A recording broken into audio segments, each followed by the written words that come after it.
ସାଙ୍ଗମାନେ ମୁଁ ଯେଉଁ କାଲି ବିଲକୁ ଯାଇଥିଲି କାହିଁକିନା ଇଏ ମୋତେ ଡାକିଥିଲେ ଟିକେ ଦୂର ବାଟ ହେଇଯାଉଛି ମାନେ ଅଳ୍ପ ଧାନ ମାନେ ଦିଥର ଟିକେ ବୋହିବା ପାଇଁ ପଡ଼ିବ ସେଥିପାଇଁ ମୋତେ ଟିକେ ଡାକିଲେ କି ତୁ ଟିକେ ଆସେ ଆଉ ଏକାଥରେ ପଳେଇବ ତୁ ନେଇଯିବୁ ଅଳ୍ପ ମୁଁ ନେଇଯିବି ଅଳ୍ପ କାହିଁକିନା ଅଳ୍ପ ଧାନ ଆଉ ତୁ ଆସେ ନେଇକି ଯିବା ଭାରି ମୁଁ ସେଥିପାଇଁ ଟିକେ ବିଲକୁ କାଲି ଯାଇଥିଲି ତାଙ୍କର ମୋର ଏକାଥରେ ନେଇକରି ପଳେଇ ଆସିଲି ଅଳ୍ପ ଧାନ ଆପଣମାନେ ଦେଖୁଥିବେ ମୁଁ ଘାଣ୍ଟୁଥିଲି ଆଉ ଏପଟେ ଏବେ ଆଜି ରବିବାରେ ମୁଁ କହିଲି ଆଉ ମୋ ପୁଅ ଘରେ ଅଛି ମାଛ ତ ଆସିଥିଲା ଯେ ଲୁଣି ମାଛ ଆସିଥିଲା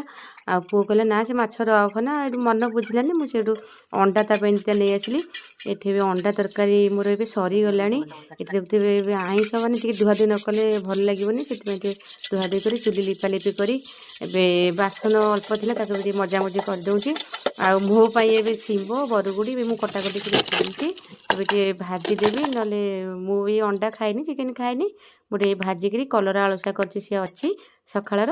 ମୁଁ ଏବେ ତାକୁ ଲଗେଇକିରି ଖାଇବି ଆଉ ଏଠି ଏବେ ମୁଁ ଭାଜୁଛି ଶିମ୍ବ ବରୁଗୁଡ଼ି ଏବେ ତାକୁ ଭାଜୁଛି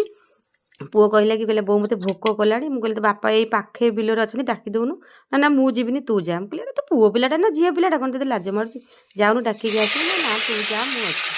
ତାହେଲେ ଭଜା ବସିଛି ଅନେଇଛ ନା ହଉ ମୁଁ ଭାଜୁଛି ତୁ ଯା ସାଙ୍ଗମାନେ ମୋର ଏଠି ଭଜା ବି ସରିଯାଇଛି